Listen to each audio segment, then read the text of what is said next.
system, regardless of which of the 6 different sizes you purchased, they all consist of the same pieces. With each system, you get a piece of carpet padding which goes under your silicone pad.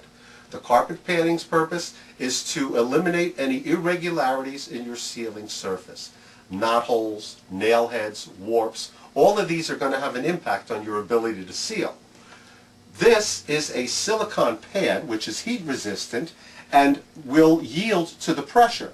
So when I take the sealing wand, which is the next component of your system, and I push down on the handle, the heating element comes to the surface. If I was working on a solid surface, all I would be able to do by pushing down was seal the film closed. Not being able to go underneath the second layer of film would prevent me from cutting it as I seal it. So when we push on a surface like this that will yield, we actually get to go underneath the second piece of film, cutting it as we seal it. Now the sealing wand, the light in the handle only tells you whether it's on or off. It doesn't indicate temperature or readiness, just on or off. The way you want to hold this is with your thumb to the left of the light, your forefinger to the right of the light, with your palm in the center. That's the important thing. We want to use our palm to provide the pressure when we're sealing. Now if you hold it way back here, you're going to have a lot of pressure here and none up front. Same thing if you hold it here. If you hold it dead center, all your energy will be directed completely across the surface of the film. Now you notice how that wrinkled. That's only because I left the sealing wand on for such a long period of time. If we do it as quickly as we normally would, you'll see there's very little of that. Now even in the case where this does happen, don't try to do this to straighten it out. The heat gun will smooth this all out. But I'm getting ahead of myself. Also included with your system is a roll of film. Now the type of film you get was determined by what you most typically want to wrap. If you have secondary things, let's say you're wrapping books and you want to do baskets occasionally. There are situations when one roll of film will work, and then there are situations where you'll have to use 2 or more different types of film to accomplish what you want to do. We will try to get you to work with a single roll if it is possible. So anyway, you get your film. Now your film is center folded. What that means is that your film is 2 layers connected at the far end. So here, I'll open this up. So this 18-inch roll is actually a 36-inch piece of film folded in half and rolled up. When you seat it on the carrier here, now you seat it on top of these 2 rollers. We don't thread them through like paper towels or toilet tissue. Sit it on top of the 2 rollers. 1 layer of film goes underneath this divider bar, and the second layer of film stays over it. So this way, as you dispense the film, this bar will separate the 2 layers, breaking the static charge that holds them together, making it easy to insert your item. Now if you'll come around here to the back of the wand, to the back of the carrier, this is the carrier for your film. This assembly here controls the tension on the rear roller. In this case, there's not enough tension on the roller, so when I pull out the film, it keeps on spooling. To adjust that, all we have to do is loosen this wing nut and then tighten the thumb screw until you sense enough pressure on the roll so that it no longer unspools as you dispense it. So once you've reached the right pressure, just tighten this wing nut and you should never have to make that adjustment again. Using the wand to make a seal, first make sure you're holding it on either side of the light with your palm in the center so the pressure is evenly distributed. What we want to do is put the heating element on the film and leave it there. So we're not stamping this like a rubber stamp, but we're actually pushing down on the film and maintaining downward pressure. Now, this side of the sealing wand is pushing down on the piece of film that we'll want to be pulling away. So what we do to facilitate that and to still make sure that we have a complete seal from top to bottom is while we're maintaining the downward pressure, just tilt it ever so slightly in the opposite direction from your package. And then you can just easily separate the film from the roll. Now, to do that in real time, that's how quickly the whole process takes. These are the 3 different films that you could use when you're wrapping soap. The secondary considerations are going to be the determining factor in which one you use, as they will all work. Most notably, do you want the scent to come through or not? If you want the scent to come through, we're going to use polyolefin, an acid-free food-grade film, very strong. If your soap has a very, very mild scent, or you're just going to be wrapping bars and nothing else, then we can use a 60 gauge polyolefin. It's very thin. The advantage is it's very easy to cut, it's very quick to shrink, and it readily allows the scent to come through. Now, we have our 60 gauge polyolefin either regular or perforated with little pinholes. So if your scent is extremely mild, this actually lets the scent through better than any other film that you can get. The other advantage to having pinholes is that when the package is sealed, any trapped air has an avenue to escape as opposed to pillowing. In many cases, when we wrap something, if the seal is perfect, it traps air inside and you get a little pillow which you have to put a pinhole in to let the air out. Now, when you get comfortable using your heat gun, if you judiciously apply it a little bit too long to an inconspicuous corner of the bar of soap, you can actually burn a little pinhole in it and let the air escape that way. Now, this is PVC. This will give you a very glossy finish to your package, but you can't smell the soap through this. Now, this is 75 gauge polyolefin. If you're going to be wrapping trays or multi-bar assortments, and you want the scent to come through, we'll go with the 75 gauge polyolefin because this is stronger and will hand up to repeated handling and the strength that's necessary for wrapping a square, let's say a wooden tray with sharp corners on the edges, that the 60 gauge polyolefin might not be strong enough to stand up to. The 75 gauge polyolefin is very, very strong, so if you want to put 3 or 4 bars together into a single multi-unit package, very, very good for that, and that will allow the scent to come through. Now, we have the 60 gauge polyolefin because it's so popular among soapers. We have this in 6-inch and 10-inch 500-foot rolls at a very nominal price, so money shouldn't really be a consideration there. Now, when we're wrapping soap, if you're wrapping cold process, it's actually pretty easy. Now, these soaps come to us courtesy of Beth Burnett Soap and Garden, who was nice enough to ship us an assortment of soap, and some of them I'll show you later are actually quite beautiful.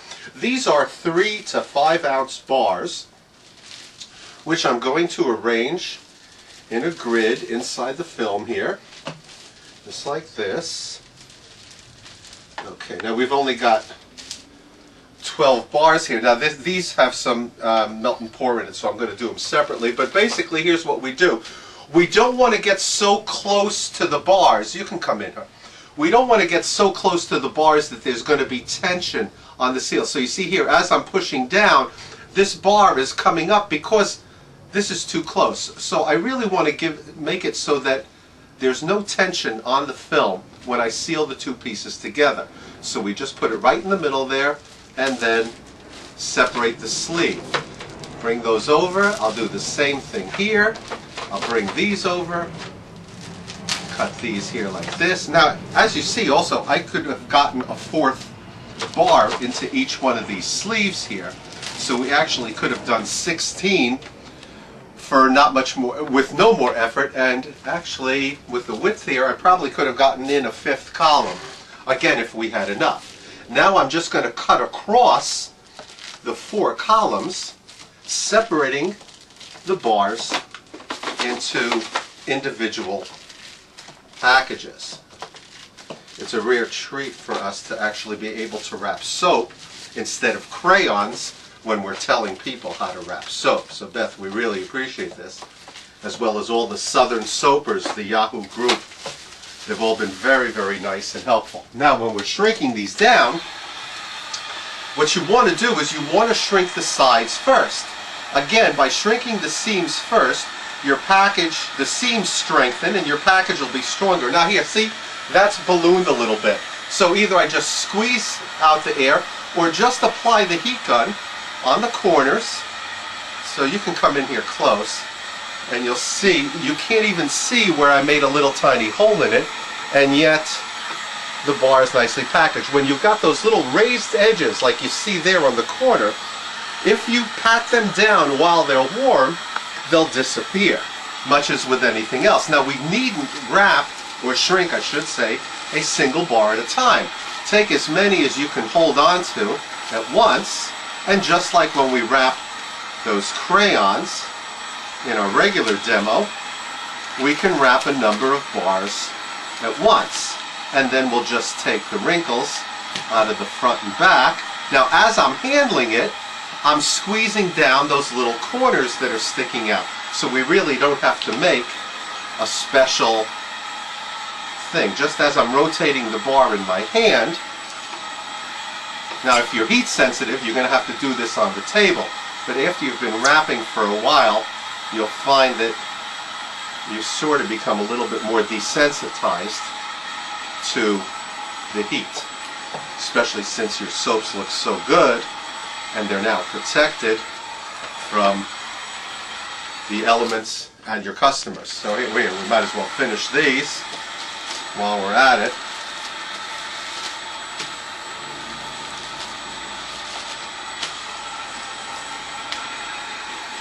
Do all three sides here while we're on the table, and then we'll just touch up the balance of the bar.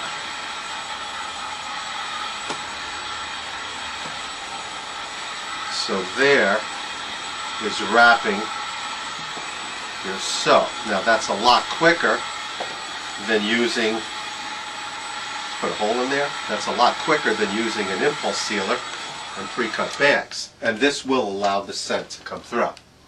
A melt and pour bar. This is Beth's Scent of the Sea soap. Seaside. You'll be dreaming of the seaside with this beach scented soap with sea salt and seaweed.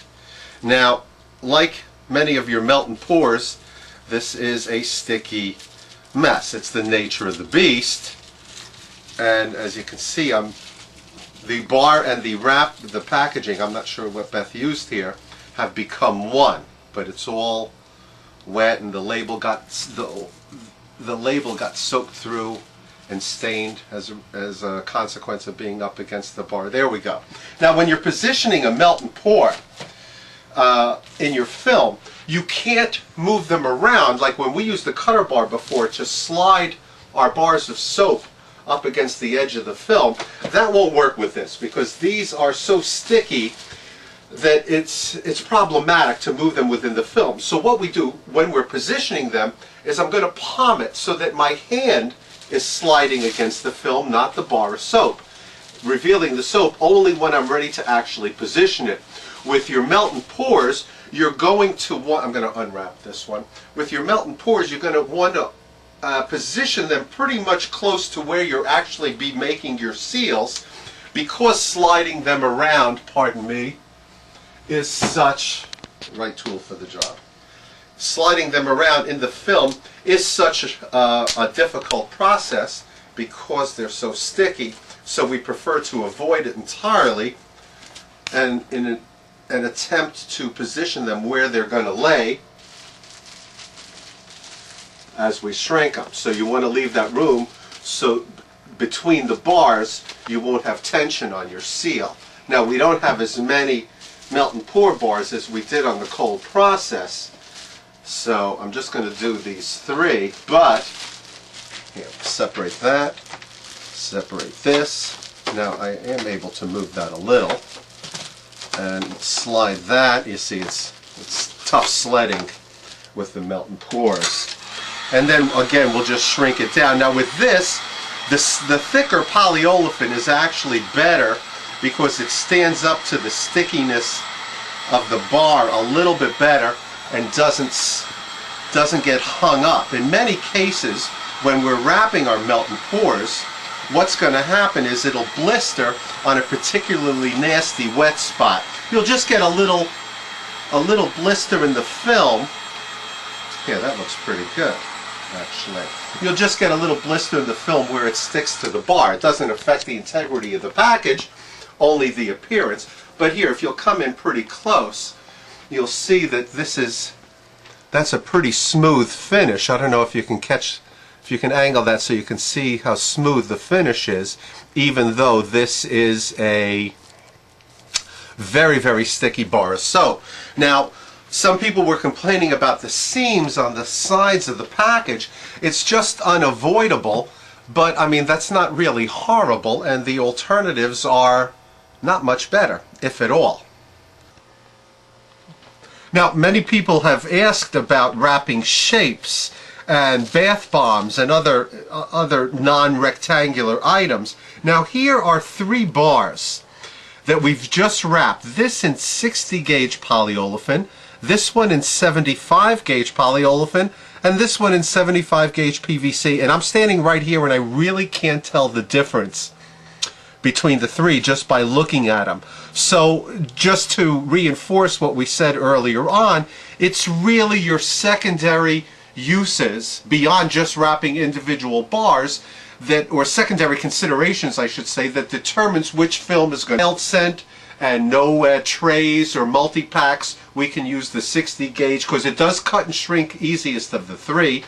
For multi-packs and trays, and you want the scent to come through, we'll use the 75 gauge PVC, polyolefin, I'm sorry, and 75 gauge PVC for general packaging where you don't want the scent to come through. Now, wrapping unusual shapes, like here, this circle, which you would think would present a problem, a little common sense is all we need.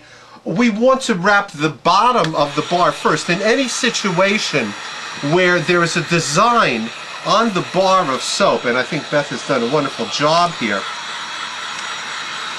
by shrinking the back first, here, let's show you with this little floral bar here, the seams are going to migrate to the bottom of the bar, right there, so when we wrap the top, now here, this has trapped a little air, so I'm going to purposely pop a little hole in it. So there, the customer is looking at the bar and the design on it without having the seams interfering. Again, even with this heart-shaped bar here, we'll do the same thing. We're going to wrap the bottom first.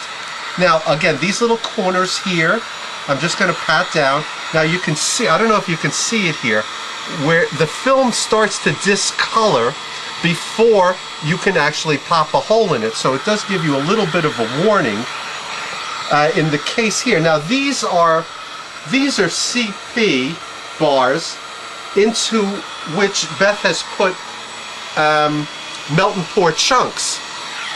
I told her they look like Jello chunks in here.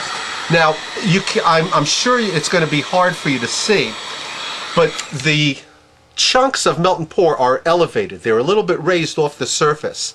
Right here is where the heat was first beginning to burn through the film. That's because there was nothing underneath it. When you're shrinking it down, there was nothing underneath it. So this is always going to be more sensitive to heat than an area where there is something right underneath your film. So just a consideration. So again, when we're doing our shapes and bars with a design on them, do the bottom first to keep all the sealing business away from the customer's line of sight. Oh, I forgot to wrap that one there. And you'll end up with a nicely wrapped bar. Now here, this foot represents somewhat of a challenge, but I'm sure we can rise to the occasion. And there is your foot. Oops, let's take that little wrinkle. Okay, and here, I'm not sure what that is, but it's wrapped now. And again, we just want to squeeze in the little points that are up there while they're warm. If we pat them down, they'll stay down, so you can keep your round shapes without here for your, here's a bath bomb. Again, we'll do the bottom first, and I will just squeeze in the points as we're handling it, and then you just shrink it down, and there, that couldn't be any easier than that. Here's a sleeping cat, which I'm sure Belinda would like. And we'll just shrink that down, and here, now it's protected as well, it's visible as well as protected. If you have any questions, if you would like to try samples of the different films, please don't hesitate to call. We're here to help you. And again, I'd like to